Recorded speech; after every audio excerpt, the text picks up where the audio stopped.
Hi, my name is Quick. I'm a pharmacist. Today I'll be reviewing the medication Cyclobenzaprine.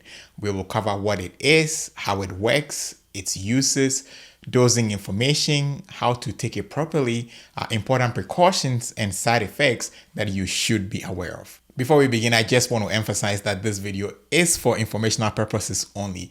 The information I'm about to share should not replace your doctor's advice. Like I always say, please do not start, stop, or make any changes to your medication regimen without first talking to your doctor. So let's start with the basics. What is cyclobenzaprine? Well, cyclobenzaprine is a muscle relaxant primarily used to relieve muscle spasms and the associated pain and discomfort.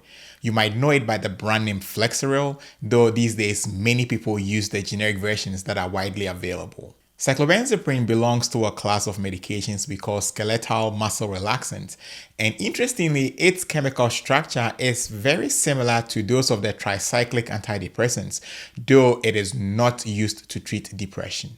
So what is cyclobenzaprine used for? Well, cyclobenzaprine is FDA approved specifically for the short-term relief of muscle spasms associated with acute, painful musculoskeletal conditions. The key word here is short-term. Cyclobenzaprine is typically only prescribed for 2 to 3 weeks at a time, at least in an ideal scenario, even though in the real world I do see people take it longer than that. It's worth noting though that cyclobenzaprine does not heal the underlying injury. Rather, it is used as an adjunct to rest, physical therapy, and other treatments to help manage the muscle spasms that can occur with injuries. Now, reducing these spasms can help decrease the pain and improve mobility while your body heals. So how does cyclobenzaprine work? Well, cyclobenzaprine works primarily in your brain and central nervous system, not directly on the muscles. It acts on your brainstem to reduce the signals that cause your muscles to contract. By interrupting these signals, cyclobenzaprine helps your muscles relax. Unlike some other muscle relaxants, cyclobenzaprine does not work directly on the muscles themselves.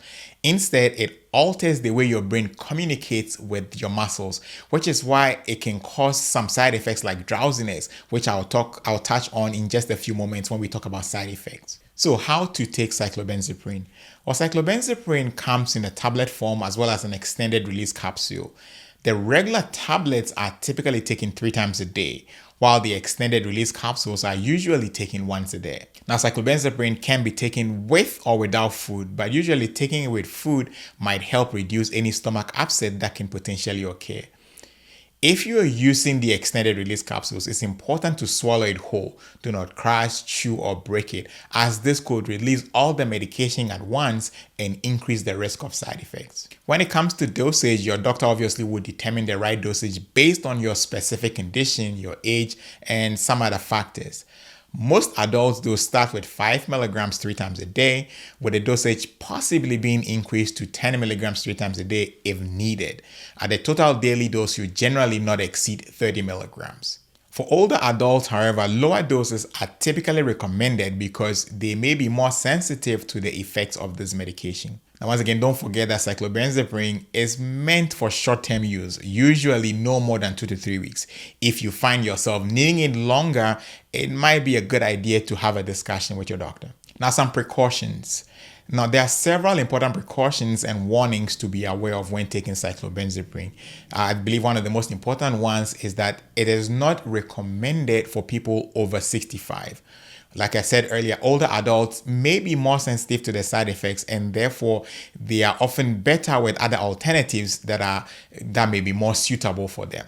Also, you should not take cyclobenzaprine if you've taken a type of medication called MAO inhibitors, or the long form monoamine oxidase inhibitors, within the past 14 days. Now, combining these medications can cause serious, sometimes potentially life-threatening interactions. Now, common MAO inhibitors, which are usually used to treat depression, include phenelzine, tranylcypromine, isocarboxacid, and selegiline. These are usually old school medications, but they are still in use. So just make sure you are clearing everything with your pharmacist or your doctor to make sure that there is no potential drug interaction over there. Also, if you have heart problems, particularly a history of heart rhythm disorders, a heart block, or heart failure, cyclobenzaprine should be used with extreme caution, or it may not even be appropriate for you at all. It can affect heart rhythm and increase heart rate in some people. Also, people with hyperthyroidism, that is overactive thyroid, or people with glaucoma, urinary retention, or an enlarged prostate should also use cyclobenzaprine cautiously, as it can worsen these conditions. Cyclobenzaprine can also cause what we call serotonin syndrome when combined with other medications that increase serotonin levels. Certain antidepressants, we have SSRIs like sertraline and fluoxetine, or SNRIs like venlafaxine and duloxetine. Now, serotonin syndrome is a buildup of high levels of serotonin in the body. It can be a potentially life-threatening condition with symptoms like confusion, rapid heart rate, high fever, and muscle rigidity. Also, if you have liver problems, your body may not process cyclobenzaprine effectively, leading to higher blood levels and an increased risk of side effects.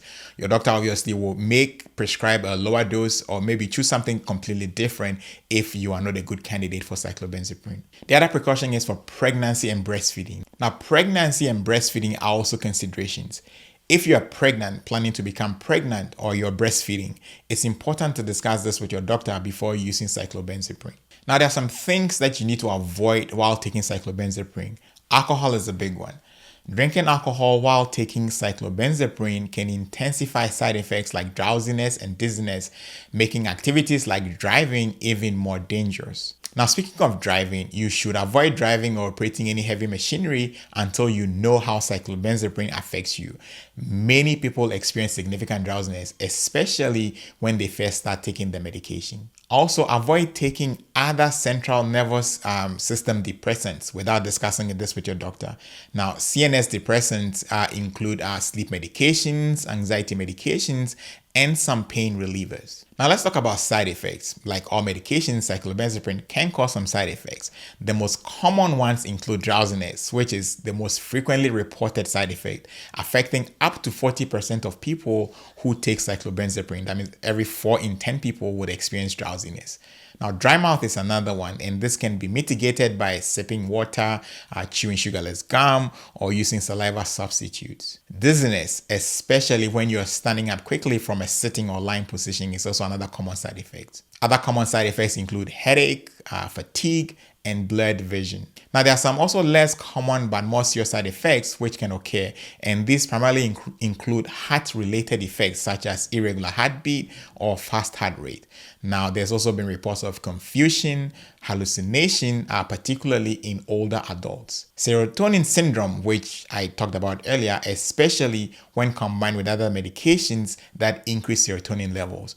Now, if you experience any of these more severe or unusual side effects, it's important to call your doctor right away. I sincerely hope you found some value in this video. If you did, please give us a thumbs up. And like I always say, stay blessed and catch you on the next video.